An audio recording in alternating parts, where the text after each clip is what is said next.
I'm already thinking in my mind about the future, of course, because I guess this is the end of this SK lineup, so I don't know what will happen after that, but yeah, hopefully I can get a new team, and that's the main part of my mind.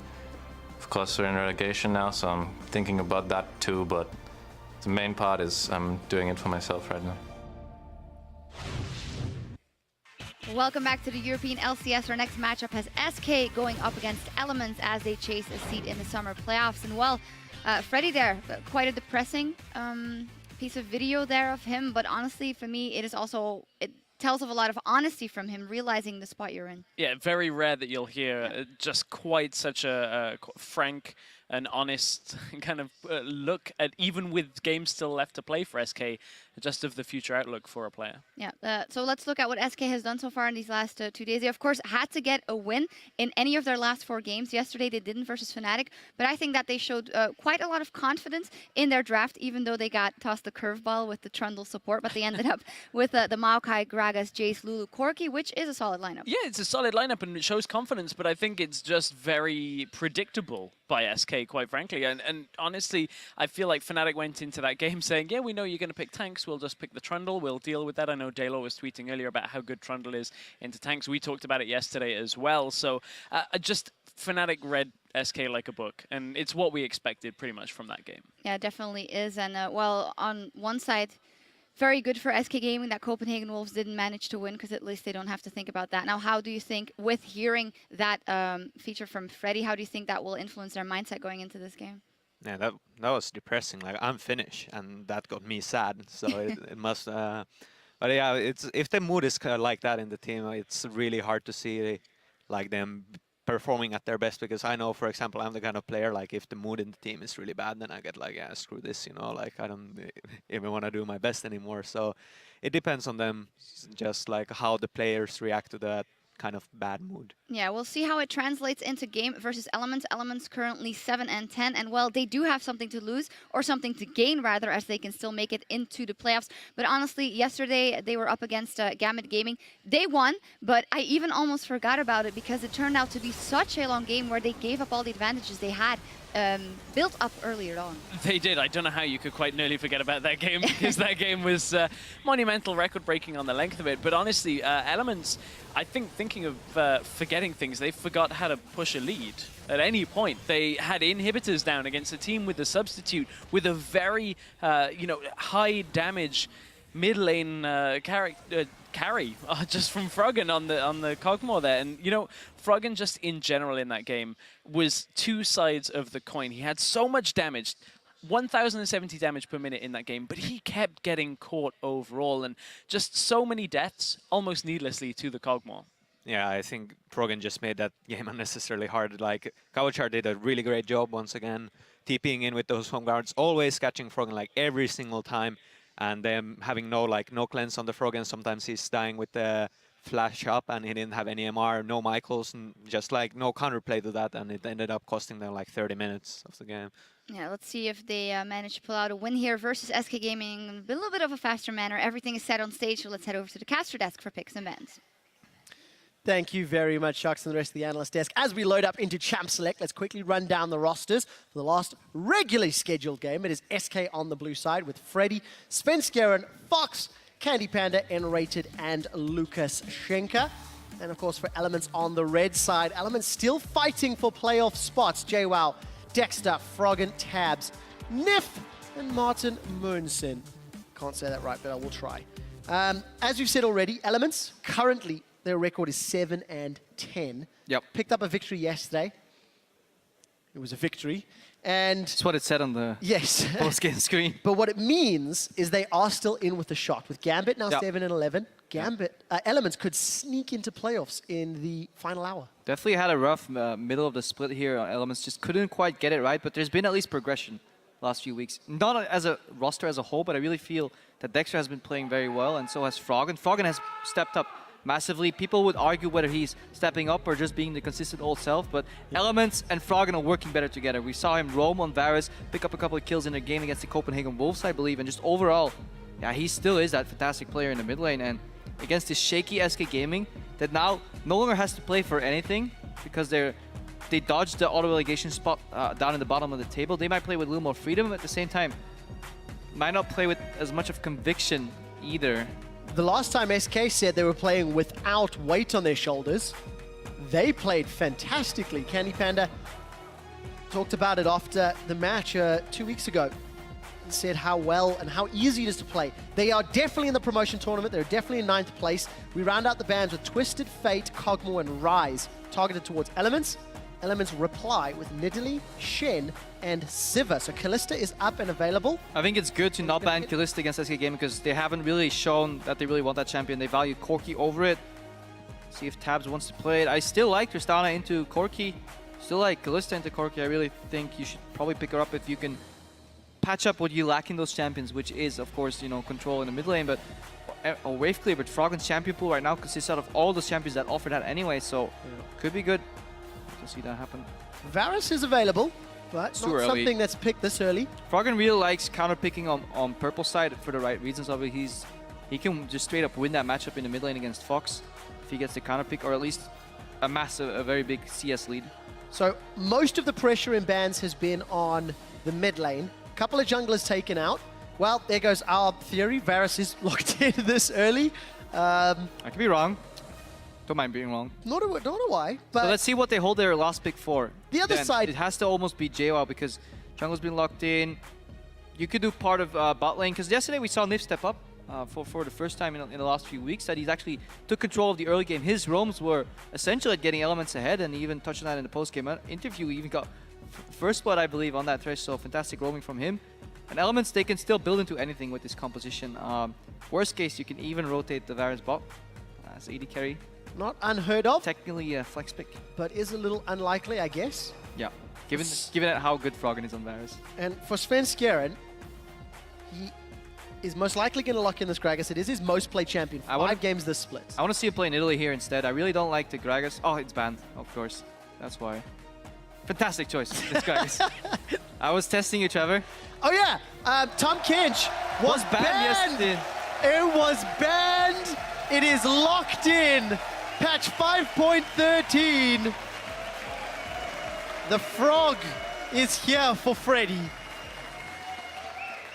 And yeah, this technically speaking, is a flex pick for support, but it is. I have barely seen it in solo queue. I've been playing a lot more games recently, and Tom Kench support, the few times I saw it was absolutely horrible.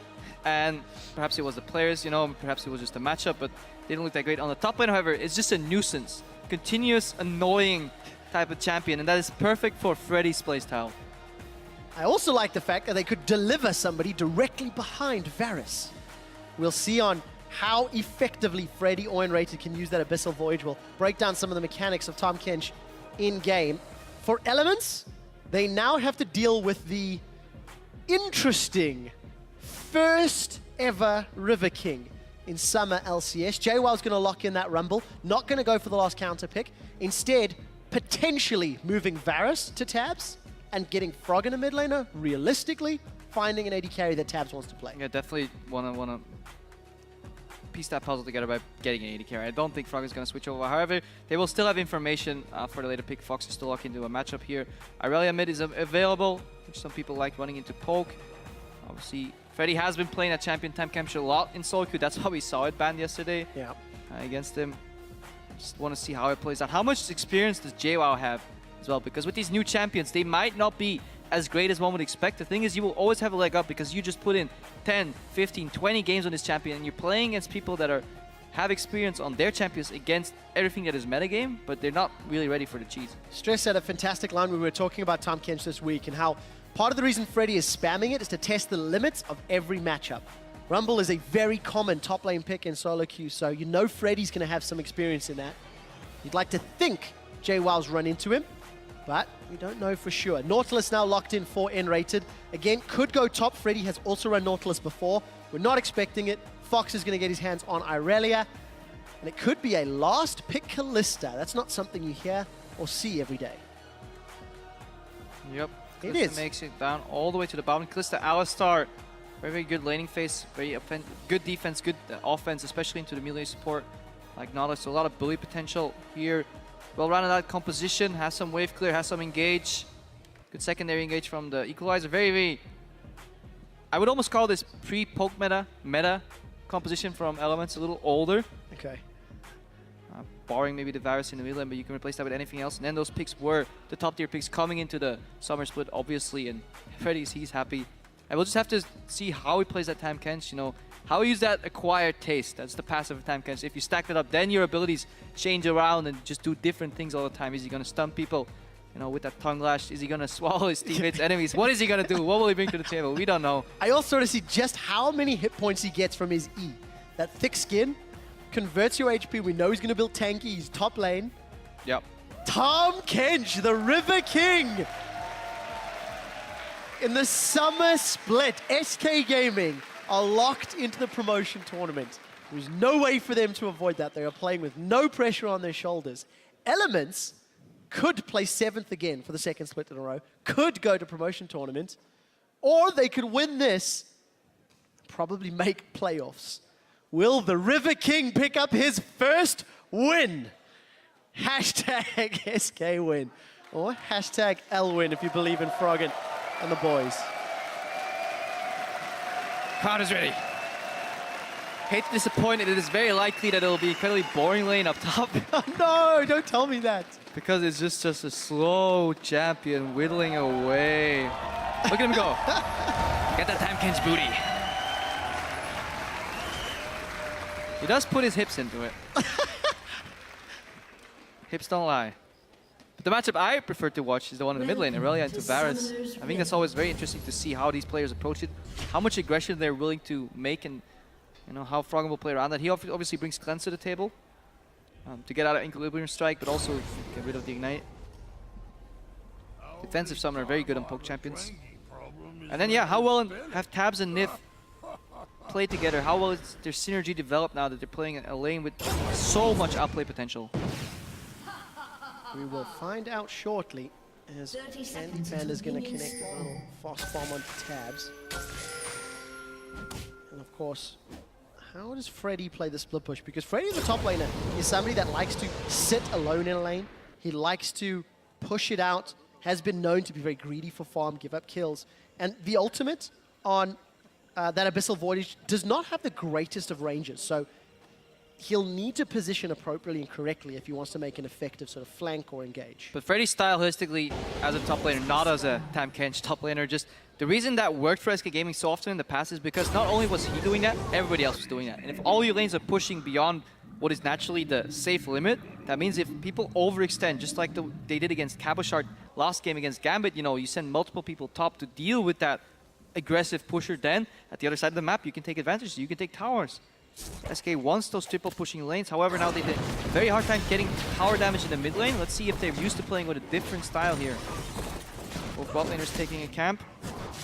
That passive is obviously fantastic on the Grom, 12% every time 2 hits come out. You can see a lot of action level 1 from this bot lane. Tabs and Nif want to get their advantage early. We'll track that. There's this top lane action that we're not expecting too much to go from. Frey's going to be able to sustain any harass that Planescape puts down. And then Rated and Candy going to try this Good race to Riptide. level 2. It looks like Elements have backed away. They've conceded the battle. Almost have to concede that Riptide was placed out of like counter trade range, but then procs on all the minions and then combined with Phosphorus Bomb, you can't deal with it. The lane kind of over pushed to an extent, so Elements won't lose too much. They'll just have to farm very well on their tower. Putting the heat on Fox. He doesn't have any minion to jump to right now. He's going to look at that range grip right there, but then he would dash into a full minion wave, so Fox can stay there again, so he's safe within his minions. Exit plan minion was not in place. For Fox, went for Flash Ignite. Let's see if that's going to help him out. 2 Ignites on the side of SK. Sven's in base, but Dexter stayed well sustained here. Looking to early gank. No ward for Freddy. This could be a summoner blown immediately in the game already. Tunnel, tunnel, tunnel, tunnel, tunnel, tunnel, tunnel. Tunnel, tunnel, tunnel! Flash. Yep. Well, Good correct play on both sides. so Freddy, Summoner Spell down on a low mobility top laner. If that wave pushes out at all, a JY little just got difficult. 1 out of the last 4 CS, I believe. So yeah, he got the splash, but keep farming though. Freddy will get ahead of you in the 1v1. Satisfying though. The last of the cannon creep with Tahm Kench. JWoww on that rumble. 3 games this split. Got himself 2 wins and a loss. Dex is just going to show his face in the battle. Actually going to get stunned by Fox. Trying to make the most efficient route to his blue buff possible. Small detour. It is some pressure though. Take some mana away from DRL in the mid lane. SK posturing for a potential invade. They saw Dexter top. Did they get the buff? I don't think that they did. No, the buff is still up, obviously. They saw Dexter top without blue buff, so they know the buff is still alive. Just a little wary about the invade. JWoww did make his way down there for potential counterplay. Big stun from Fox. Trading auto attacks, and Froggen will reply in kind. Both mid laners with those crystalline flasks. So now is this buff going to go to Froggen, or is Svensker going to try and steal it? This could be a big change here. If Froggen walks over to snipe it, obviously Svensker and what over. Out of range. Dexter is able to pull the buff into the bush. And no theft from Sven. But Sven, despite his lanes not being super pushed, he's got enough freedom thanks from mid to go for that small attempted steal. Yeah, pressure from Fox now on Froggen, and Froggen's next blue buff will only spawn at 9:45, so he'll be behind in that poke war. He is safe under his tower though. At this point, Fox can't dash in for counter trades. He's so close to the tower, so Froggen very comfortable in that position. His flask is still ticking. Bot lane seems very passive, so I guess we're back to watching time Kench. Let's see what Freddy is maxing here. Going for the traditional Q max because he wants to poke in lane. With the tongue lash over and over and over to facilitate last hits. We just caught a glimpse there of that devour and regurgitate. That's the option to pick up a minion and There's Sven in the bot lane. lob it. Kalista Tab's gonna flash away. Summon a spell blown just from Sven showing his face. Not, I think they could have killed Tabs. He just flashed. Body slam flash, ignite. Okay, perhaps I'm wrong. Passive approach from SK Gaming. Want to hold on to their summoners. The option was there, but opted not to go for it. Link Smite picked up for Dexter, as opposed to skirmishing. Fox out of mana, but here comes Sven. Flash and cleanse still up for Froggen. Sven chases. Find himself. Hi Dexter, and Dexter's going to kill that ward out instantly. Duping out Dexter on the map, so everybody's aware of each other's positions right here. See if Dexter goes for a counter. He saw how low Fox was, but he gets spotted by the River Ghost, or the Wolf Ghost rather. He doesn't want to go in anymore, so mid-game or early game rather, neutralized completely. 0-0 on the board. Gold is even. Want to wait for these power spikes in terms of levels. Level 6 Kalista obviously allows your Alistar to play a lot more aggressively. In addition to that Unbreakable Will, that's get out of fail free card, you have another one, which is the Fate's Call. You can play dumb aggression almost. And of course, with Candid and Rated getting to that early level 2, they have a CS advantage. Nif gonna go for a slightly aggressive trade, and Rated actually pulls him in with that dredge line. And the wave is slowly pushing back towards Elements, so we're able to make up some of that CS shortly. Now, in this season of League of Legends, bot lanes have yet to be really aggressive because there's always double teleport threat available. And that's why aggression has slowed down. Fox is obviously looking to dash into a minion here, might get counter gang. Here we go. All the way in, Sheen is up. Very early cleanse from Froggen. Fox is in trouble, 250 hit points. The chomp comes down from Dexter, they're forced to get away. Fox stays alive. And that's the difference between Varus on level 6 or 9. Later on, as he gets that CDR, gets more levels on that Q, the second arrow will come out sooner, and then Fox would have died. It's very interesting that he actually managed to survive that even without the exit minion. We very so often talk about aggression from SK bot, mid, and top. Playing into their traditional style almost. Not the greatest of CSing in the tower. The bonus damage from that Sentinel or Nef, difficult to enact when he's melee. This bot lane has been almost untouched, barring Svensker picking in one time, and Tabs with his last pick, Kalista, is now down 11 CS in this lane, so his pick is obviously not paying off. If you counterpick your bot lane, you rotate your entire draft around counterpicking the AD carry, you should be up in CS. So it's not like Kalista scales that much better than Corki into the mid game anyway, so interesting. Of course, for this top lane matchup, still small lead for Freddy, continuing to max that tongue lash on his Q. We've not seen too much trading actually from either JWoww. Yeah, but JWoww is happy farming this out, obviously. It's hard to imagine that there will be a champion with more team fight utility than a Rumble on that time, Kench. So you get to see it. Here's teleport down below though. JWoww. And his Valkyrie should still be up. He's going to come in behind. Equalizer comes down at a slightly awkward angle. Candy's made it out alive. And Rated is going to be the focus. JWoww's flash to get in for the slow and the assist. And Rated goes down. Yeah, unrated flashes, throws out the dredge line, just doesn't connect with the wall. He must have moved it. Sneaky, sneaky map editors. Just a pixel to the left, just to screw them. A bit of a misplay, he gets down, but at the same time, Candy Panda still survives and can pick up that wave on the tower. For teleport, I'm not even sure if it's worth it, honestly. They get a kill. First blood on Kalista still is very good. And Dexter's picking up the farm on top lane. That does make it worth it in the end. Elements are not losing resources as a team, unless they get kind of good on the top lane right now. Slightly deep ward there from Svenskeren. Entry to the jungle. Fox has already begun to roam. There's no flash, there's no teleport. And Dexter's already used his tunnel. Freddy, 2 procs of an acquired taste. Could nom down on Dexter, but... SK is so hesitant. They could have definitely went for that play. They could have went for that dive. There's no equalizer live on JWoww. You have explosive cast from Svenskeren. No flash on JWoww. If wants to defend this pink ward. Get rid of Candy Panda. And he goes right back to the river with some extra support. Pink Very ward back. unusual hesitation on the top side from SK. They had 3 members there. They had Aurelia, Gragas, Tam Kench. You can definitely dive a Rumble Rek'Sai with that lineup. Can reset tower aggro by eating a teammate. Yeah. Do it, Freddy. Eat somebody. Svenskeren's coming in. Round 2. JWoww's already started to back away though. And unfortunately, no aggression up top. JWoww doesn't have flash. Communication, SK. You could have went for that play. You could have killed him. You should have been dead twice already. Gotta pull the trigger. Blue buff number 2 has spawned for Elements. It was delayed from that jungle pressure much earlier in the game, and Froggen will be donated. He's got that tier stacking up as well as 2 long swords, and knowing that Candy Panda's not in lane and assuming Freddy's teleported, Elements are going to go for what looks like a very safe dragon. Teleports are even. They're just gonna stand there and watch the dragon die. Makes me worried for Elements though as a team that, yes, they are 300 gold or 200 gold ahead right now and a dragon, but they could have been punished so much harder, and SK isn't showing it to them, really. JWoww could have been dead twice already right now and got on a small lead on that top lane. So going into the potential playoffs they are playing for, that could be a worrisome Crepo, topic. last time these teams met was a 55-minute. And yesterday, Elements showed that they like to play safe. So I think SK is returning the sentiment, erring on the side of caution, allowing Freddy to get beefy enough to tank anything and everything. We are looking at the epitome of mid-game spikes, double Triforce, on your mid lane, on your Corki in the bot lane as well. So if both of them hit that spike and group up, that damage potential goes through the roof. Froggen will still be kind of scaling up at that point.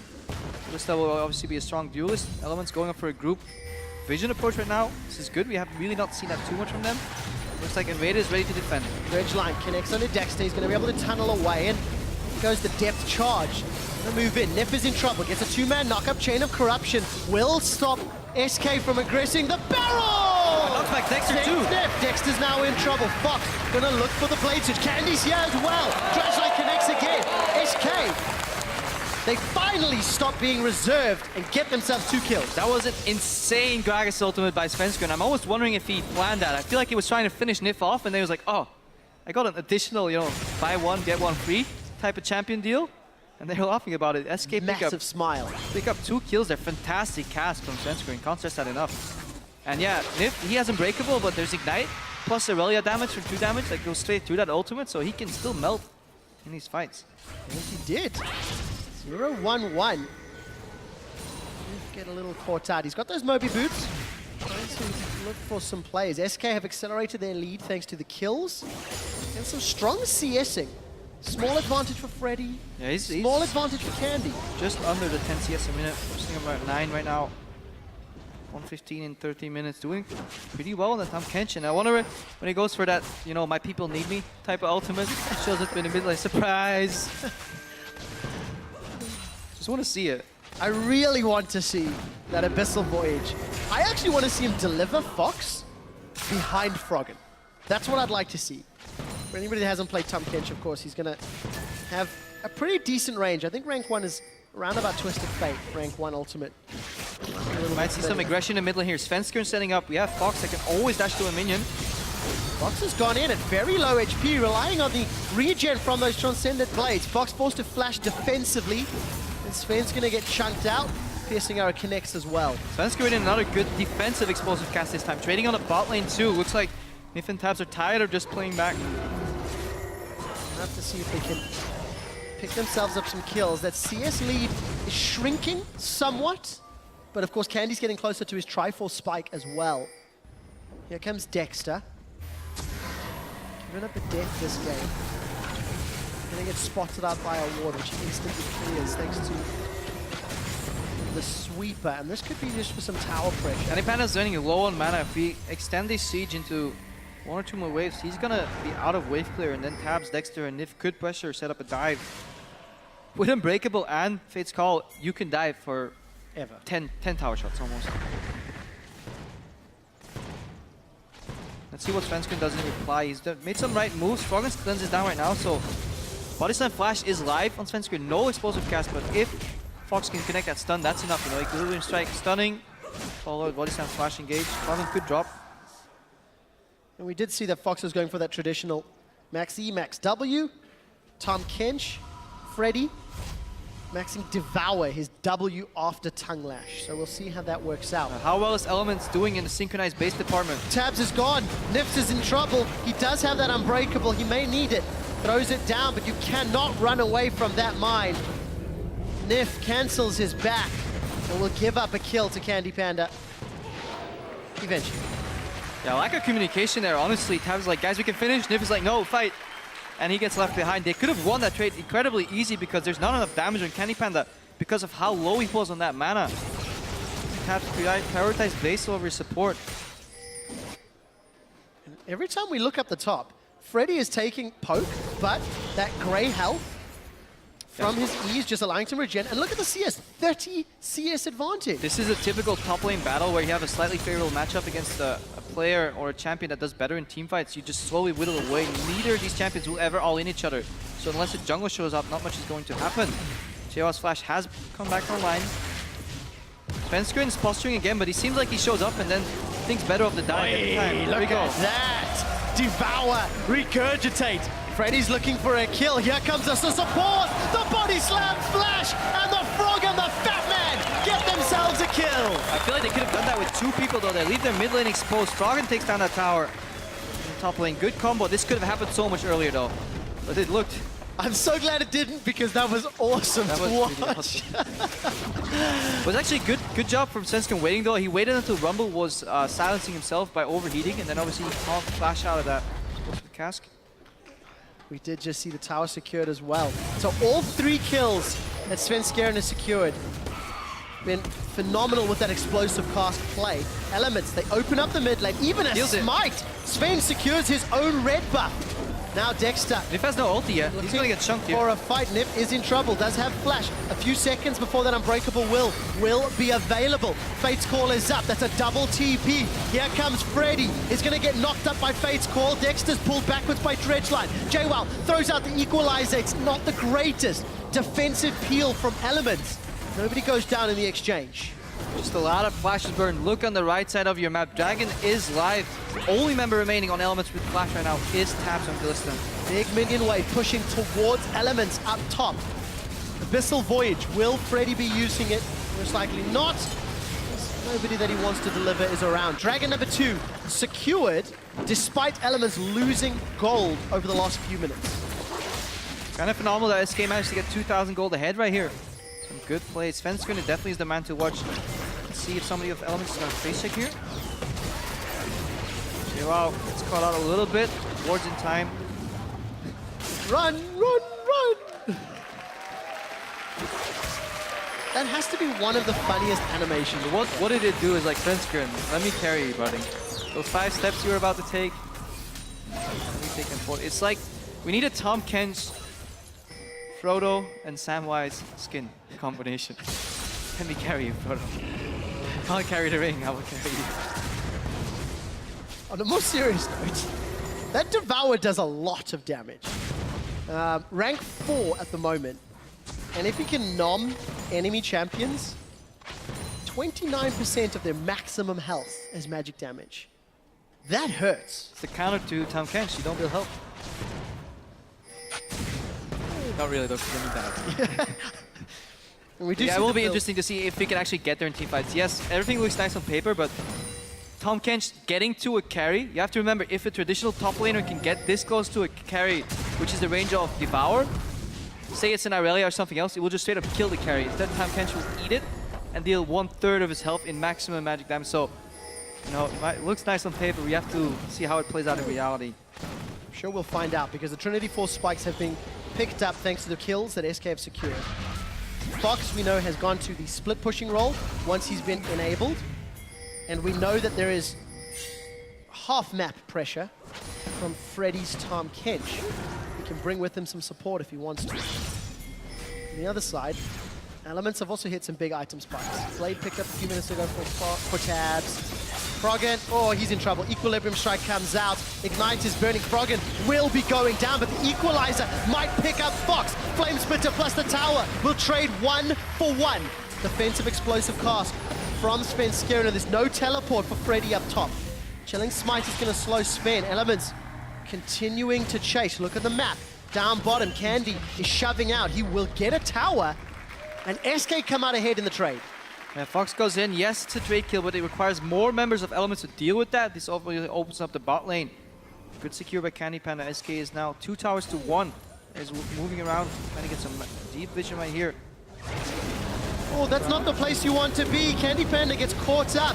Fate's Call comes backwards. Nif goes forwards. And Rate is the man that gets knocked up. He's going to put a lot of damage down. He might be able to kill Tabs. Tabs, summon a heal. Will be able to sustain with that Blade of the Rune King. A flash? Minions not going to be able to pick it up. Tabs, that got a little messy and a little close.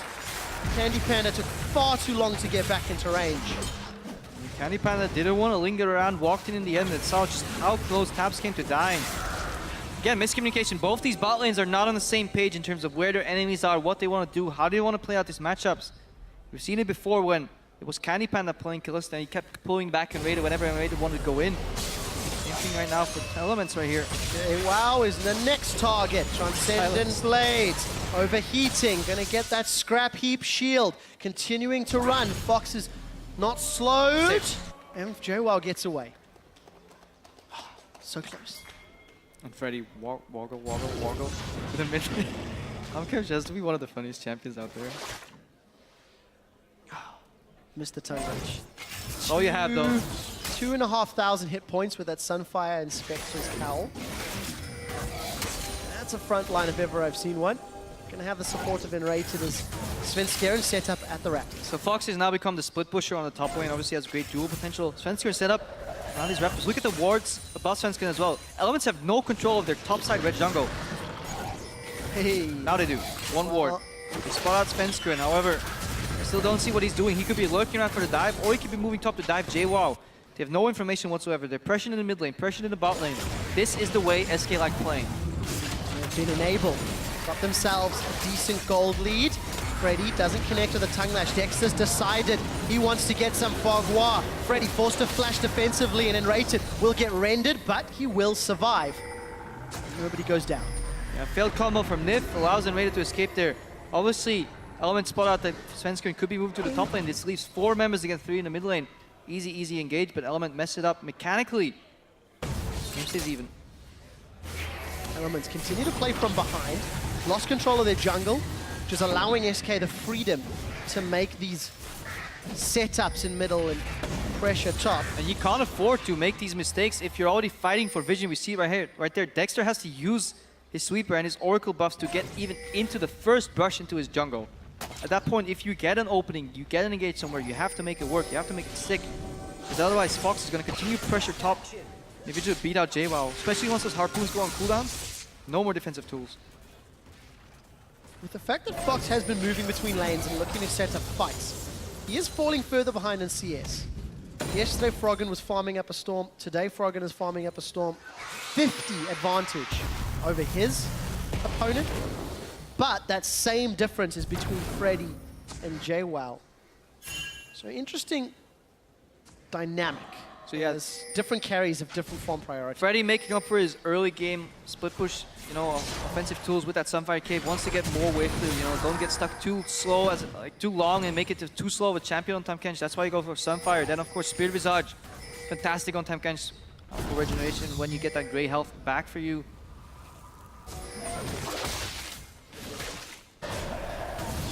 Dragon number 3 has spawned. Elements have secured the previous 2 uncontested. They win 5v5. Remember that. They have the better 5v5 composition because Fox is a skirmisher, duelist. Freddy is Tom Kench. Freddy is hungry. And JWoww is obviously Rumble, who thrives around these Baron fights. How well can Elements use their zone control? Froggen's ultimate will be crucial as well. Just lock it down on somebody and it will spread within the team, and SK will have to really commit for these kills. They have to dive deep. They only have 1 poke threat, really. On Candy Panda, yes, Tam Kench pokes you a little bit, but it's not quite enough. Well, 5v5s are only good when it is 5v5. JWoww, wow, that chain of corruption is spreading well. Equalizer comes out just before JWoww's taken out. Dexter's in the back line, and with Fox out, can Froggen run amok? Svensker forced to flash defensively. Froggen follows suit. It's a 1 for 2. Tabs continues to hammer away. Look at that shield from the thick skin. Freddy is going to be able to sustain for days. And he's going to be able to peel backwards. It's a 4 versus 3. Froggen still has mana, so those piercing arrows help. Eat the scuttle crab, throw the scuttle crab. Dragon's being pulled away. There's a lot of Ren stacks on that already. Tabs actually pulled the trigger. And Raider made the right decision there, engaging to a choke point. You don't want to let Elements get into the area, start poking out, so you have to focus it out. JWoww dropped very quickly, but still good ultimate from Froggen. It spread through the entire team, and then eventually carries went down.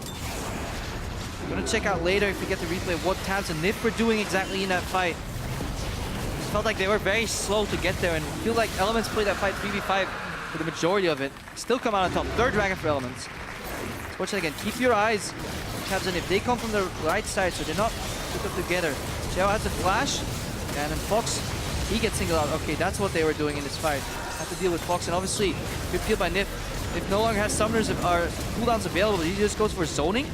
Just keep Candy Panda. Candy Panda is not doing any damage in this fight, so it looked like a mistake initially. She ended up being a good job by Tabs and Nif working together to take down Aurelia, which you have to do. You can't leave your carry exposed alone against an Aurelia. This is your main priority in fights. Peel her away. And then, obviously, in such chaos, Candy Panda had no clue what the cooldown on Pulverize was. So Nif just walked up, acted as if he had it, and then popped the ultimate. Good zoning by Nif at the end of the fight. And I was watching Freddy as well. He chunked out Dexter a lot. Unfortunately, because they lost his damage dealer, it simply didn't matter. So in the replay, Elements were able to secure their red buff, close a little bit of the gold lead, and they got the very important 3rd Dragon on track for Aspect, and very important, Elements pushed SK away. So despite SK's positioning, the initiation is Elements that maintain control of the Dragon. Remember, how did SK get ahead this game? It was by spreading out, putting pressure individually in every lane. They never really grouped. That's how they accrue these advantages, with Svensker hovering between the lanes and finding openings. SK's been playing a group style as of late. Elements composition obviously thrives in that environment. Win condition for Elements will definitely be the 5 Dragons, and unless SK can get deep wards, prevent Elements from setting up that play, make a pick when they're getting into position. Elements are right on track to do that in this game. Elements going to continue to play the Dragon game. It took a long time yesterday before they eventually closed it out, but I feel the team composition will be a little more conducive today. They're at a pink ward in the tri-bush and set up for the bottom of the tower. This is only the 2nd tower of the game. Abyssal Voyage for the first time brings in Rated to the party, and they watch the tower go down. They watch the tower die, but they do it with style points. But if you look at the other side of the map, where is Gragas? Where is Aurelia? They're not putting any pressure anywhere else. And obviously, Elements will be happy to see that. They have decent vision control for JWoww in the top lane, so he can safely push this wave deeper than he could before. Dexter has to dodge, survive. That's what Elements have to do. Hang on whenever somebody's on the side lane. Listen to group and then poke them as they come to contest your vision. Morgan has very good accuracy on that Varus. That's for sure. Showing it now. Clearing out those minion waves. Froggens. I mean, how are you going to get to the tower? Your Aurelia's melee range. Tam Kench is Tam Kench. And Corki obviously is still stuck on the bot lane. So very, very poor decision to keep grouping in that mid lane from SK Gaming. Let's see if SK adapt. Fox with the Blade of the Rune King and Trinity Force is a terrifying threat who actually nobody can deal with on the side of Elements, but because of the rotation down bottom, might be able to get a good chunk down. Svensker is tanking up the tower, going to peel away. Now it's minion wave is cleared, and Rater will be the next target. There's a little bit of found Fox though in the river. Movement from Element. Fox, or who has found who? Nif goes down Unbreakable Will. Freddy's going to get the tongue lash. First proc of that acquired taste. Nif will go down. He gets the pulverize off before getting dropped. Mine is going to follow through onto JWoww. So tower and a kill. SK are... SK kept splitting grouping up top. so much in random lanes that Elements was used to doing that, and suddenly they break the mold. They go for that rotation to the bot lane. Nobody's defending that. They use the Rumble ultimate. Yes, Nif died 500 times. Still not quite at my death total, so he still has a way to go. I don't want to play any LCS. Shame. Sounds like you're cheating in that statistic. Yeah, I'm just really good at dying. Right now, Baron is exposed. See if SK is even aware of this, because they see Froggen hovering around, but it seems to set their eyes on the mid lane tower. They forgot. That Okay. is a Callista. That's a lot of Well, stacks. that's good. off of Baron's going to Baron. go down, so let's see. SK figured out once they see those Baron empowered minions coming, pushing back at them. And wait, it's Too late. going to get a whiff of it now, but Far too late. Elements sneak the Baron at the cost of the last remaining outer turret. So despite being down in gold, as we're ticking 30 minutes, Elements now have the ability to defend against some of the side lane pressure. definitely so. Or they can just group up and siege right now. The limited amount of wave clear from SK will no longer be enough. Elements can do what they like doing with this composition, which is straight up group. Fox will have to counteract that by just immediately start split pushing, but he doesn't seem comfortable doing so because he doesn't have the vision. Let's see if SK can prevent this push from Elements by not answering it in the same lane. They have to answer it in different lanes. Legit just start split pushing left and right when Elements go down the middle lane. Luckily for SK, Banner of Command for Enrated will help a little in dealing with some of this side lane pressure, but Candy Panda cannot afford to get poked out. He's the primary wave clear for SK's squad, and Elements still playing from behind. Randuin's Omen picked up for Froggen. If there was ever a sign that he was worried about being dove, I mean, he's comfortable with the amount of damage his team has. They're running a triple threat composition, so he's fine inspecting a defensive item. Random Wounds obviously works very well. Only limited amounts of magic damage on the side of SK Gaming, and he's gonna have to deal just mostly with that Aurelia jumping him and Candy Panda following up with some auto attacks. I think it's also good to highlight that Tabs picked up a fairly early QSS as well. Itemization in Elements is something we questioned a little yesterday, or at least Deficio was wondering where the Leandries was on that AP cog.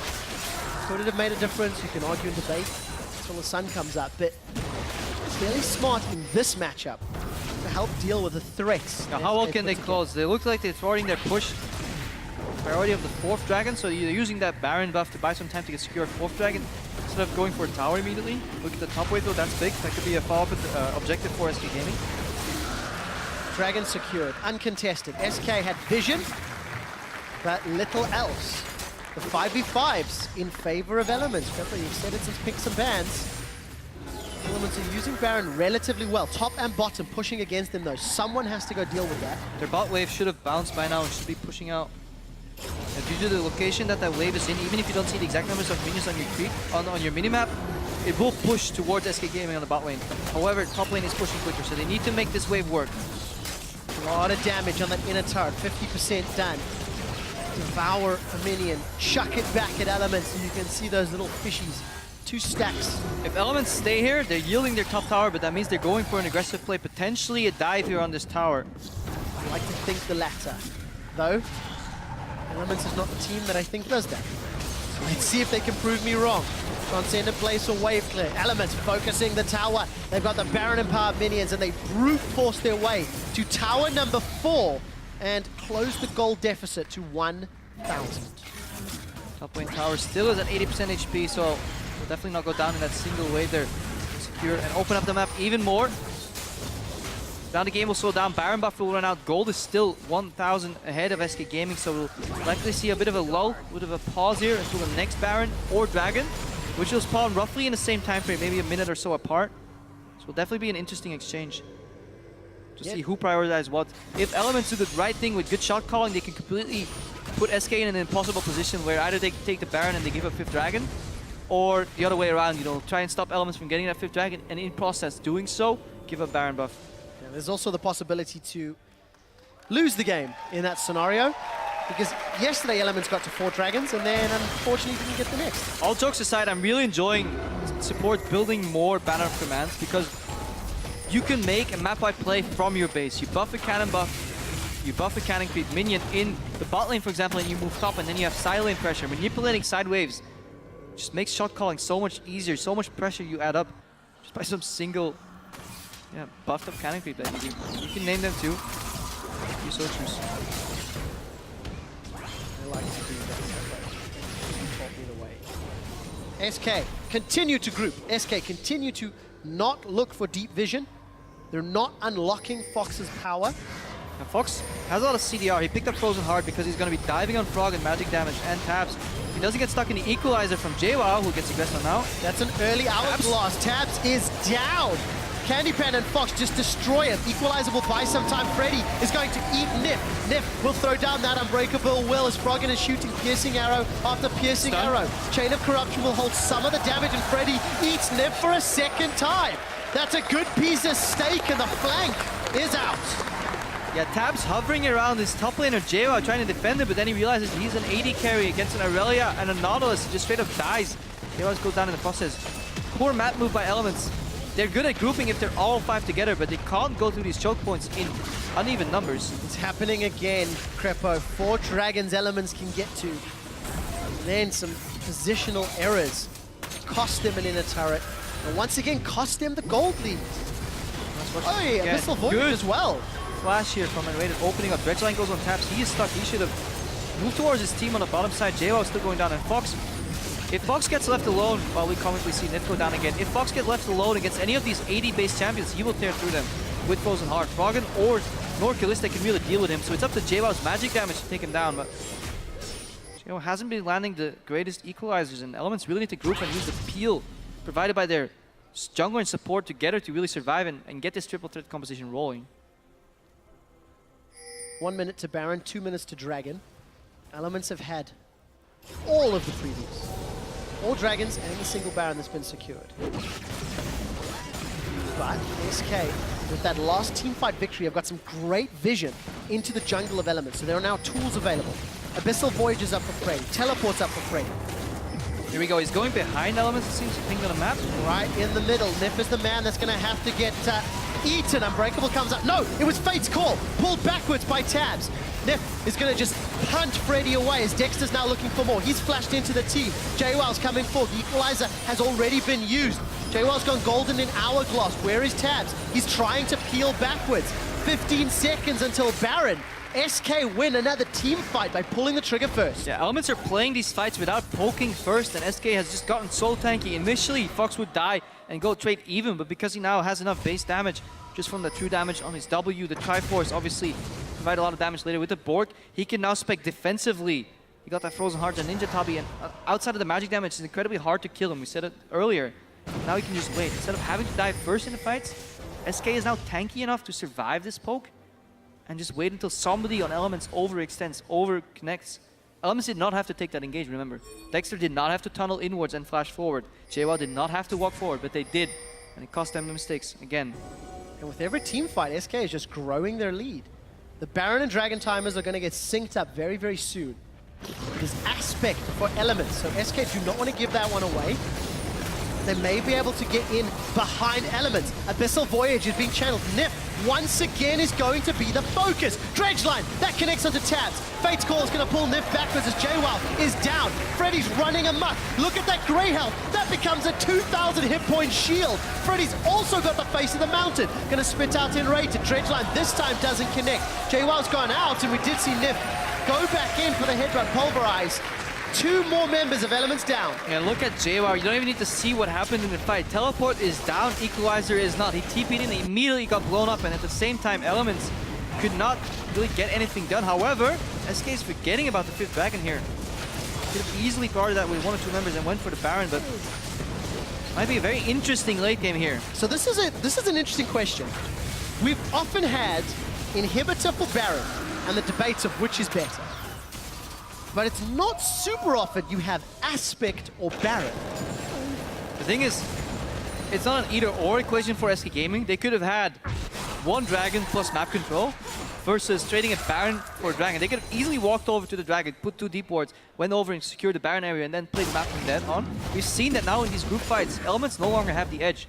SK have continuously found ways to open up the map. They just got a little, I guess, just excited that they won that fight and went for the Baron, but it may come to bite them depending on how well Elements can poke. obviously getting that 2 damage over time will tear through the basic defensive stats. Yes, it's nice if you have 250 armor or something like that. 2 damage is not going to care and just tear right through it. So it does make this game very, very exciting right now at the 39-minute mark. Pressure on Elements to make use of aspect of the Dragon. They're down in gold, they're down in kills, down in towers. But they do have tools. Remember, not everybody did get aspect.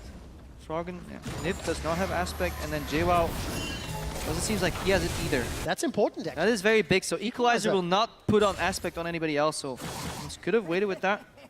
Watch for Froggen and Tabs' damage in these fights. Super important that Froggen lands those piercing arrows. Just AoE. Froggen needs to hit everybody once. Ideally. Yeah, Froggen. Just do it. Just go. Hit Come everybody. on. 5 champions. I mean, he did it yesterday, multiple times. But I think it's a little easier on Cosmo. We don't talk about the Kog'Maw anymore. We do not. On the mini-map, you can see that banner of command minion. That's why I like another it. siege. Look at the pressure. It's not like Invaded walked over there and buffed that minion. No, no, no. He buffed that when it was in his base, and he now set up a play that 40 seconds later manifests itself in the bot lane and now puts a time pressure on Elements. A normal slow pushing wave will bounce back from your tower. Yes, you might lose half a tower. That Baron buff creeps just will push on through. And in addition, you get the gold. Every minion that cannon kills, you also get the gold from. So, money in the bank. Baron Impart minion's going to try to defend against this very, very large minion wave up top. Elements have met it in full force. Nif is not with the team at the moment. Does actually stop moving down, but look, Elements don't fully commit to the tower, because and they're so afraid to even get into tower range because of this hard engage. You have the dredge line that's charged from, and Rated coming out. You have Fox being able to dive in. Freddy can teleport behind you technically with Tom Kench. Inhibitor turret's gonna go down. I mean, that's... We did lose the Baron buff creep, or the Banter of Command buff creeps, but Elements obviously not achieving anything in this top lane, so they just traded. Tower, I think it should be defended. We're gonna see an equalizer. JWoww's gonna get in range, I believe. So, 41 minutes has gone by. Elements, despite the control they had earlier, have lost multiple team fights. Elements are fighting for a playoff hope. SK cannot improve their seed. SK cannot improve their position in the standings. They are 9th in Summer Split. But for Elements, they could tie with Giants. They could get into playoffs if they can pull out a win. If not, they will be tied with Gambit at that 7 and 11 record. Another Banner of Command buff minion here, and this is the problem for Elements. When you are ahead, itemizing defensively after you're ahead is fine because you still have enough raw damage to make that item, you know, worth itself use. You defend yourself and you have more damage than the enemy. But if you then screw up the next 2 fights, you lack damage that you would have had if you spec defensively. So you kind of give yourself a hole. Froggen, obviously, imagine if he had another offensive item at his disposal instead of that early Wandu. Instead, he would have had more poke in contesting these areas. But he had sufficient damage at the time, just because as a team, Elements failed to capitalize on that. He now fell behind a little bit. Same for Tabs and a QSS. Baron has timed out. Aspect has as well. Timing is correct. Pistol Voyage is going to come in to the middle of Elements. Dexter's going to get a knock-up, and Nip once again will get eaten. Fate's Call actually will save him, so I retract the statement. Nip decides to go back in. Flash is available. Could get eaten once more. There goes the mine. It will connect. A stun. We see Freddy looking for more. Defensive flash from Nif. He's nom the Fox. That's going to keep Fox alive.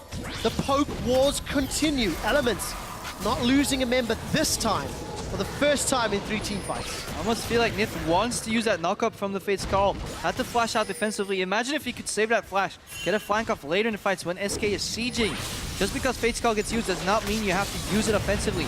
SK now setting up for the TF2 tower in the top lane. He's gonna take it down. Modern day version of Lee Syndrome.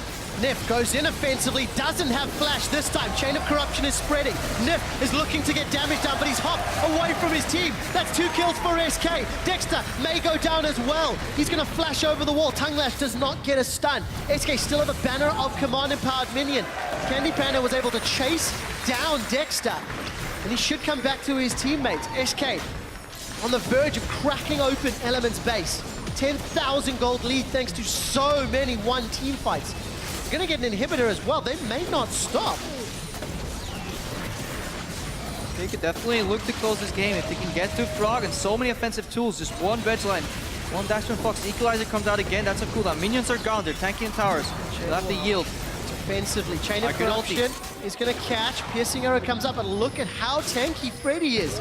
Devours Candy Panda to get out alive.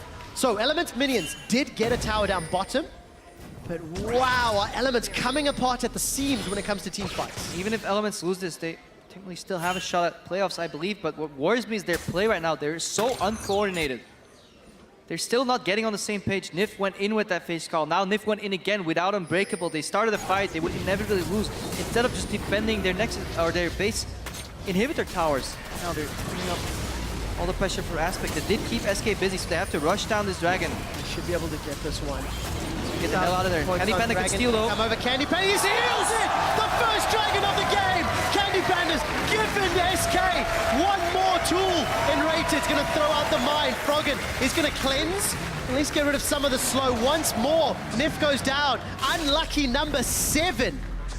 And Elements have to defend, one man down. They go for the play, but they don't save some damage to finish it off at the end. So I had no idea of where Corki was on the map. This is fundamental for the late game for SK Gaming. They have full control of the map. They have a top lane inhibitor down. They deny Aspect. Baron is about to come up. One more second and it's live. Full control 2. Elements is very scared to face check. Their support is still down. They're playing this map 4v5 and then Rated. Once the depth charge comes available, he can just press R for the hard engage. That's something SK have done multiple times. A third frozen path. Mallet picked up for Fox as well. So much hit points. There's no ways Elements can get close enough to contest. And the Baron is secured now for SK. They're second of the game. By JWoww! Hourglass is available. Doesn't even get used.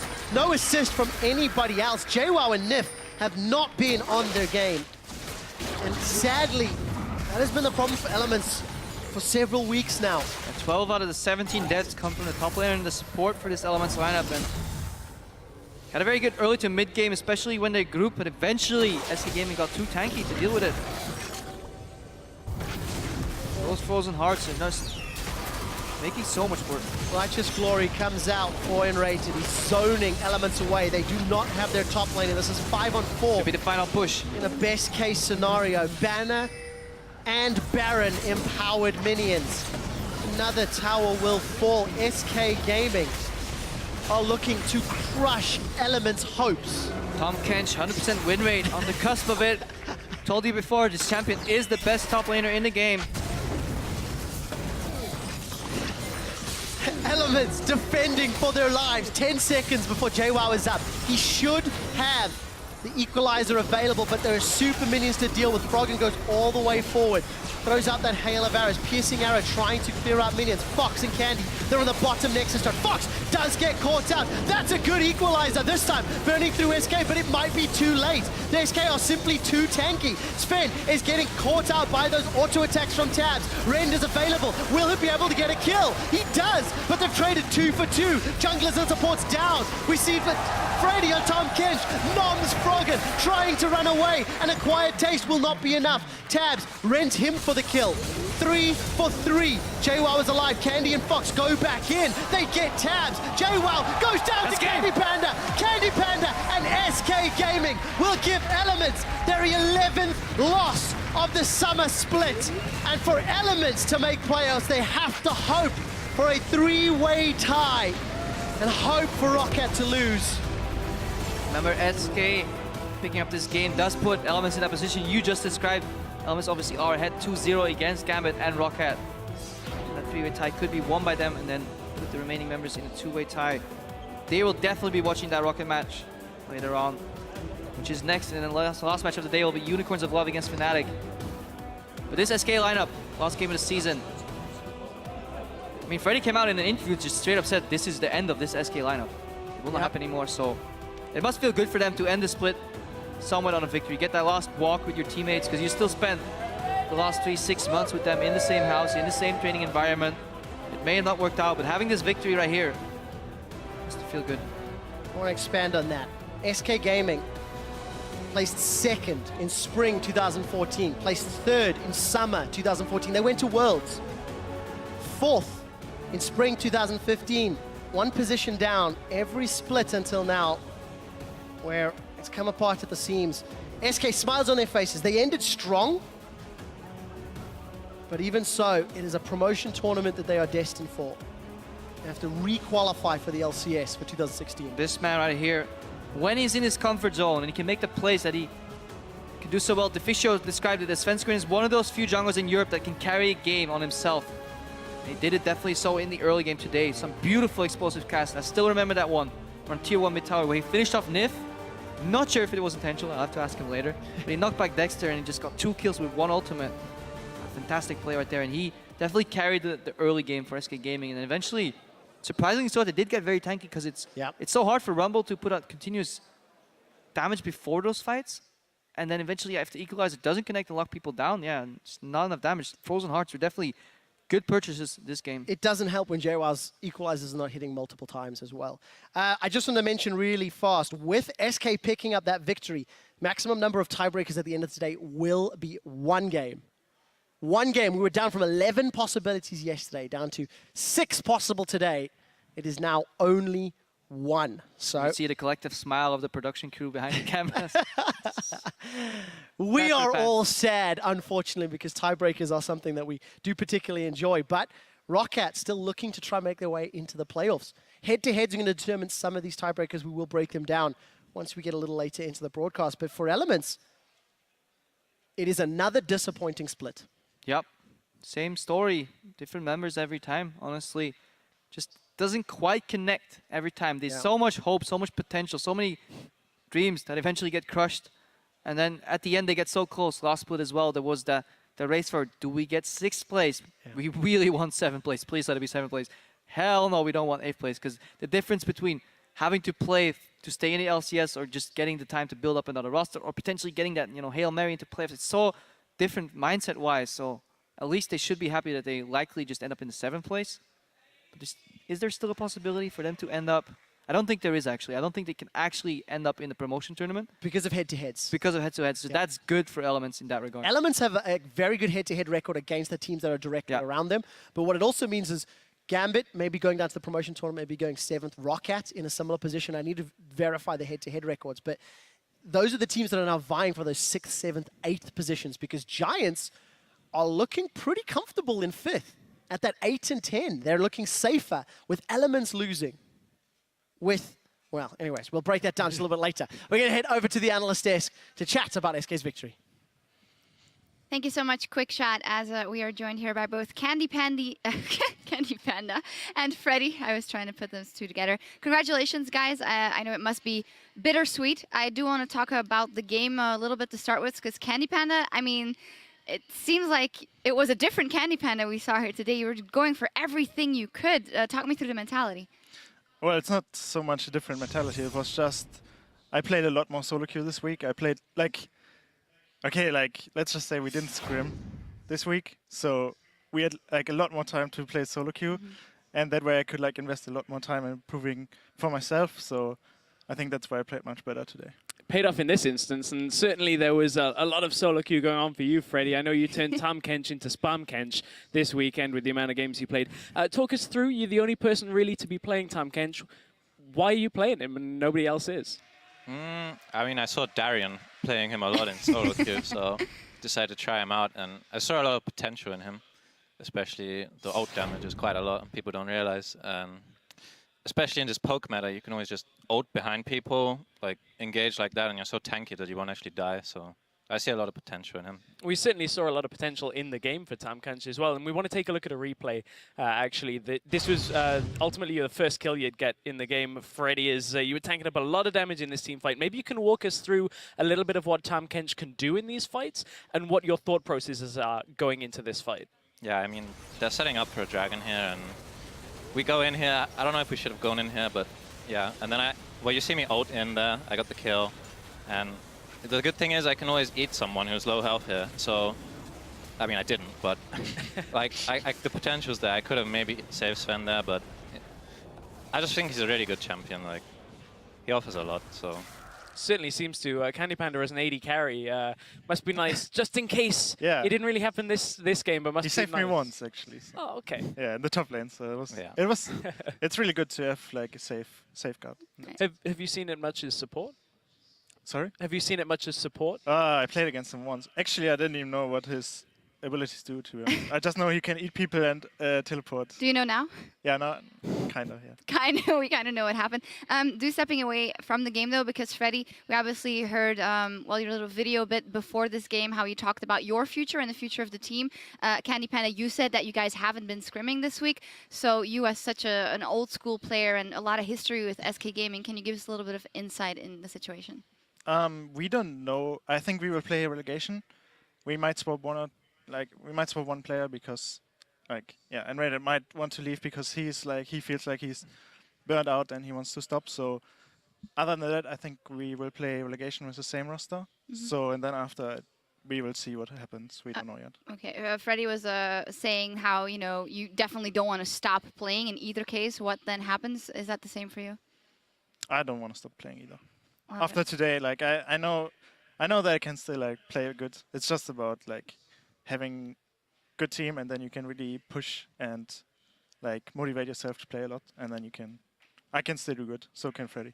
All right. Yeah, well, definitely showed it here today with bringing that Tom Kench onto the scene. So congratulations on that. And, well, best of luck to you guys in relegation after.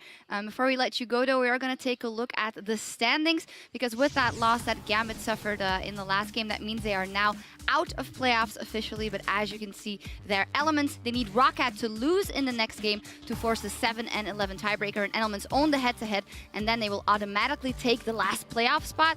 So for Elements, even with this loss, it is not all lost yet for them, but honestly, it would have been better if they won. But you guys did your best to stop them from doing that. Congratulations. Yeah, thanks. All right, we need to take a break, but when we return, Origin will go up against Roccat as they try and stay in that playoff race. But before we go, let's touch base with Pulse, who caught up with Rockat's Yamato Cannon earlier to talk about the matchup. Thank you very much. I'm joined here with Yamato Cannon to talk about his game and how he thinks it's going to go ahead of his game later today. Now, Yamato, I kind of first want to talk about tiebreakers and those type of scenarios because you're locked in with 4 other teams right now, or 3 other teams rather. Who would you want to face? Who do you not want to face? What are your opinions overall? I think in Rockat's situation, we're the type of team that if we do well, we do really well, but what we're really lacking is the consistency. So to me, with the teams that we're tied with, it doesn't really matter who we face. I think it's a question if we shoot ourselves in the foot or not. Okay. All right, so now looking towards playoffs as well, what are your hopes for playoffs? What are you looking for? And also in that different type of scenario where you have the best of 5, how is Roccat going to fare? I think in a best of 5, as I mentioned before, our consistency is what is the issue. And with that in mind, I feel in a best of 5, we can easily adapt and fix what we did in the first game. And as the best of 5 progresses, we will do better and better. So I think in a best of 5 scenario, we should do better. But I'm the type of person that doesn't look too much in the future, not too much in the past. I like to take everything step by step. And I teach my players the same philosophy. So right now, the main focus is the Origin game. Okay, so not looking too far ahead. I like it a lot. So looking at Origin, what do you think their strengths and weaknesses are? Do you think there's anything you can exploit in this game? Of course, you don't have to give too much away. I feel that some of the players have very predictable champion pools. And with that in mind, it's very easy to predict kind of what they're going to pick in Champion Select based off of their previous games. I feel like their main weakness should be Xpec's champion pool. I think is very exploitable. You just have to make sure to not let them play their game because their macro style is very good. Well, very interesting. Best of luck later today, Yamato. Before we get to the coverage of that game, we're going to shoot it to a quick break. Look at him go. Get that Tom Kench booty. Will stop SK from aggressing the barrel! Knocks back Dexter too. Dexter's now in trouble. Equalizer comes out just before J-Wild's taken out. Dexter's in the back line and with Fox out. Can Froggen run amok? Candy Pandas heals it! The first dragon of the game! Candy Pandas given to SK one more tool. Can we kill him? It's 2v2 and Can you go? Can you go? Oh, get him! Nice. Get him!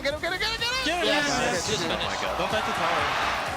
SK Gaming will give Elements their 11th loss of the summer split.